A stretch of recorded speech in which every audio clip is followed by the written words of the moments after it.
So guys यार, स्वागत है आप सभी का एक और नई वीडियो में। आज हम लोग बात करेंगे कितना परसेंट आपका टैक्स करता है या फिर किस किस प्रकार के अलग अलग टैक्सेस रहते हैं आपके जो है स्टॉक्स में। ठीक है, स्टॉक्स में हो गया, चाहे म्यूचुअल फंड्स में हो गया, और स्टॉक मार्केट में भी आपके जो है अलग अलग रहते हैं। ठीक है, long term capital gain tax, short term capital gain tax रहता है। उसके बाद अगर हम देखें ट्रेडिंग, अगर आप लोग ट्रेडिंग भी करते हो तो ट्रेडिंग में भी अलग अलग तरह के टैक्स होते हैं। ठीक है, तो इंट्राडे में क्या टैक्स लगता है, कितना परसेंट लगता है, किस टाइप का लगता है, फ्यूचर में क्या लगता है, फ्यूचर एंड ऑप्शन में। तो ये सब के ऊपर बात करेंगे कि किस में कितना परसेंट आपको जो है देना पड़ता है। ठीक है ना। तो देखो, ऐसे तो बहुत सारे अलग अलग प्रकार के टैक्स, बहुत प्रकार के अलग अलग टैक्सेस आपको देने पड़ते हैं। सबसे पहले अगर हम चार्जेस या टैक्सेस की बात करें तो जब भी आप कोई भी शेयर बाई करते हो, सेल करते हो, तो दोनों पे ही आपको चार्ज देना होता है, जो कि ब्रोकरेज चार्ज होता है। जो भी आप ब्रोकर यूज कर रहे हो, यानी कि जो आप एप्लीकेशन यूज कर रहे हो, जो भी ऐप यूज कर रहे हो आप, चाहे ग्रो हो या फिर धन हो या फिर कोई भी एप्लीकेशन हो सकती है। ठीक है ना।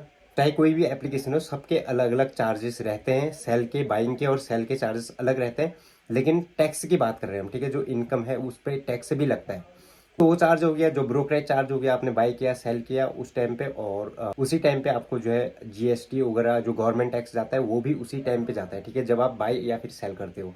लेकिन उसके अलावा जब आपकी इनकम पे टैक्स वाली बात है, जो आपका प्रॉफिट है, प्रॉफिट के ऊपर जो टैक्स लगने वाला है, उसके ऊपर हम बात करने वाले हैं इस वीडियो में। ठीक है, सबसे पहले बात करते हैं यहाँ पे, अगर शेयर्स की बात करें तो डिलीवरी ट्रेड रहती है। जो डिलीवरी शेयर बाई करते हो ना डिलीवरी में, जो कि एक दिन से ज्यादा या फिर आप एक साल बाद उसको बाई सेल करो, या फिर कभी भी आप सेल करो। ठीक है, आज आपने बाई किए, एक साल बाद सेल करो, 2 दिन बाद सेल करो, कभी भी सेल करो, तो उस पर जो लगता है कैपिटल गेन टैक्स लगता है। और सेम म्यूचुअल फंड्स में भी सेम लगता है, और सेम जो टाइम में आपको बताऊंगा किस टाइम पे कितना लगता है, वही आपका जो म्यूचुअल फंड्स में भी लगता है, और शेयर्स में भी लगता है, वही म्यूचुअल फंड्स में भी लगेगा।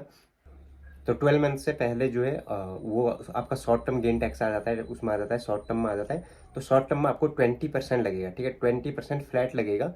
में आपको कोई भी छूट नहीं मिलेगी, और इसमें कोई भी लिमिट नहीं है कि इस लिमिट से ऊपर आप अगर जो है प्रॉफिट होता है तो उसके ऊपर आपको टैक्स लगता है। ये फ्लैट है। ठीक है, आपने चाहे 100 रुपीज़ जो है प्रॉफिट किया, या फिर चाहे 2 लाख रुपए प्रॉफिट किया, चाहे 10 किया, आपको जो है 20% फ्लैट जो है शॉर्ट टर्म गेन टैक्स लग जाएगा। हाँ, अगर उसी शेयर्स को आप लोग 12 मंथ से ऊपर रखते हो तो आपको जो है 12.5% के पहले 10% था, तो अभी 12.5% जो है देना पड़ेगा आपको टैक्स। जो कि लॉन्ग टर्म गेन टैक्स रहेगा आपका। हाँ हाँ। और लॉन्ग टर्म गेन टैक्स में आपको जो है एक 1,25,000 रुपये की वहाँ पे छूट भी मिलती है। जो कि 1,25,000, अगर जैसे आपका प्रॉफिट 2 लाख है, तो आप ये समझो कि उसमें से 1,25,000 आपका जो है छूट माफ समझो उसको, और उसके बाद 75,000 पे आपको जो है उसमें टैक्स भरना पड़ेगा 12.5% के हिसाब से, अगर आपने उन शेयर्स को 12 मंथ से ऊपर तक रखा था या फिर उसके बाद सेल किया है तो। ठीक है, ये अवधि आपकी कभी की भी हो सकती है, बट वही है, जब आपने परचेस किया था तब से ये कैलकुलेट होगा कि कब तक आप इसको रख रहे हो। सेम टाइम आपका म्यूचुअल फंड्स में भी अप्लाई होता है। ठीक है, उसमें भी सेम है। अगर आप एक साल से पहले फंड्स का सारा रिडीम कर लेते हो, या फिर अगर एक साल बाद यानी कि 12 महीने बाद करते हो, तो सेम यही अप्लाई होगा उसमें भी। और इसमें 2-3 चीज़ और मिसिंग आपको लग रही होंगी यहाँ पे फिलहाल, फ्यूचर एंड ऑप्शन, और यहाँ पे जो है इंट्राडे।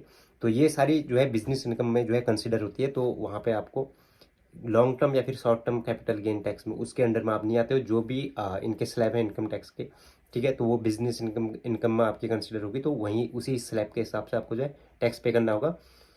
अगर आप इनकम टैक्स के स्लैब में आते हो तो आपको पे करना होगा उसी हिसाब से। ठीक है, जो स्लैब है उसके ऊपर मैंने ऑलरेडी चैनल पे वीडियो बनी हुई है, तो वहाँ पे भी जाके देख सकते हो। बाकी जो मेन है शॉर्ट टर्म और लॉन्ग टर्म गेन टैक्स में, उसमें मैंने आपको पहले ही बता दिया। ठीक है, तो सारी चीज़ें वो आप समझ में आ गई होंगी आपकी। और कुछ क्वेश्चन और डाउट हो तो उसके बारे में आप जरूर से पूछ सकते हो कमेंट सेक्शन में। बाकी मिलता हूँ किसी और वीडियो में, तब तक के लिए बाय। ठीक है, बाकी अगर कुछ इन्फॉर्मेशन मिली हो तो इस वीडियो से, तो ज़रूर से आप लोग अपना सपोर्ट भी दिखा सकते हैं। ठीक है।